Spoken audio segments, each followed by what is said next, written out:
வணக்கம், நான் doctor Christina. உங்களுக்கு இன்றைக்கி ஒரு கதை சொல்லலான்னு இருக்கிறேன். ஒரு அடர்ந்த காடு, அந்த காட்டில் ஒரு அழகான ஒரு புள்ளிமான் அதோட குட்டியை பிரசவிக்கிறதுக்காக பிரசவ வலியை அனுபவிச்சு துடிச்சு பிரசவ வலியை அனுபவிச்சு அதோட குட்டிமானை பிரசவிக்க போகிற அந்த நேரத்தில் பார்த்து பயங்கர இருண்ட மேகங்கள் அந்த காட்டை சூழ்ந்து கொள்ளுது. அந்த காட்டை சூழ்ந்து அந்த இருண்ட மேகங்கள் அப்படியே முட்டி நிற்கும் பொழுது திடீர்னு ஒரு மின்னல் வெட்டி பயங்கரமான காட்டுத்தீ.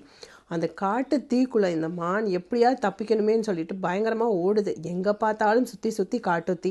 ஆனால் பிரசவ வலியோடு இருக்குது. இருந்தாலும் பரவாயில்ல, தன்னோட குட்டியை அது காப்பாற்றியே ஆகணுங்கிற ஆர்வத்தில் அது ஓடுது. ரொம்ப தூரம் ஓடி பார்த்தா அது எப்போவுமே ஒரு தண்ணி குடிக்கக்கூடிய ஒரு ஆழமான ஏரிக்கு போகுது. அந்த ஏரிக்கிட்ட போய் அதோட முகத்தை அந்த ஏரியில் பார்த்த உடனேயுமே அது பதட்டத்தில், ஐயோ நம்ம இந்த ஏரியில் எவ்வளோ ரம்யமாக தினமும் ரொம்ப சந்தோஷமாக தண்ணி குடிப்போம், ஆனால் இப்போ உயிர் பயத்தில் இந்த தீயிலேருந்து தப்பிச்சு வந்திருக்கோம் அப்படின்னு அது யோசிச்சுட்டு இருக்கிற நேரத்தில் பார்த்து பக்கத்தில் இருக்கிற புதரில் ஒரு சவுண்டு கேட்குது. திரும்பி பார்த்தா அங்கே ஒரு வேடன் துப்பாக்கியை வச்சுட்டு குறி பார்த்துட்ருக்கான். தீயிலேருந்து தப்பிச்சு வந்தால் இங்கே வேடனா அப்படின்னு யோசிச்சுட்டு இந்த பக்கம் திரும்பினா ஒரு சிங்கம் அதை அட்டாக் பண்ணுறதுக்காக ரொம்ப ரெடியாக பாஞ்சு வர்றதுக்கு அப்படியே பதுங்கி நிற்கிது.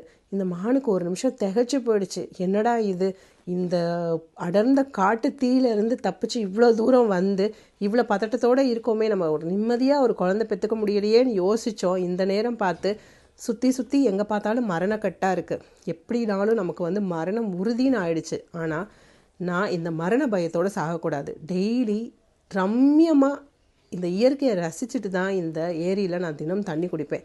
இன்றைக்கி நான் மரண பயத்தோடு இந்த ஏரியில் நான் தண்ணி குடிக்கக்கூடாது.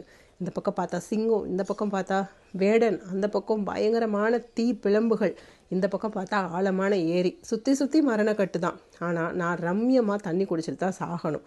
சப்போஸ் நான் பிழைச்சிட்டா கூட நான் அந்த மரண பயத்தோடு என் குழந்தைய பிரசவிக்கக்கூடாது. இப்படி யோசித்த அந்த மான் ஒரு நிமிஷம் மனசை ரொம்ப தேத்திட்டு ரொம்ப ரிலாக்ஸ்டாக எப்போவுமே ரம்யமாக தண்ணி குடிக்கிற மாதிரி அந்த ஏரியில் தண்ணியை குடிச்சிட்ருக்குது.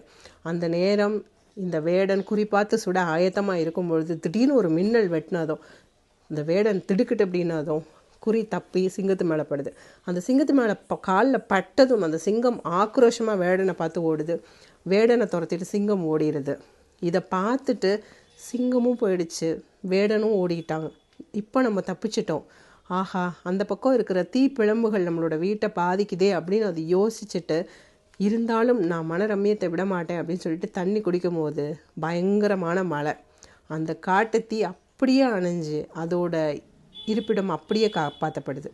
இந்த மானுக்கு ஆச்சரியம், மரணக்கட்டு எங்கே பார்த்தாலும் இப்போ நம்ம செத்து போயிடுவோம், நம்மளோட இருப்பிடமும் அழிஞ்சு போயிடும் அப்படின்னு யோசித்த நமக்கு எப்படி இப்படி ஒரு தப்பிக்கவே முடியாதுங்கிற இடத்துல தப்பிக்கிற சூழ்நிலை வந்துச்சு அப்படிங்கிற ஆச்சரியம் தாழாமல் தண்ணியை நிம்மதியாக குடிச்சிட்டு அதுக்கப்புறமா அதோட குட்டிமான அது பிரசவிச்சதான். இந்த மாதிரி சுற்றி மரணக்கட்டு இருந்தாலும் சுற்றி பிரச்சனை இருந்தாலும் நீங்கள் நம்பிக்கையை மட்டும் கைவிடாமல் இருந்தீங்கன்னா ஏதோ ஒரு ரூபத்தில் உங்களுக்கு உதவி கிடைச்சே தீரும். அந்த உதவியை நீங்கள் தேடி வாங்கிறதுக்கு நம்பிக்கையோடு நீங்கள் எந்திரிச்சு நிற்கணும்ல, எந்திரிச்சு நில்லுங்க.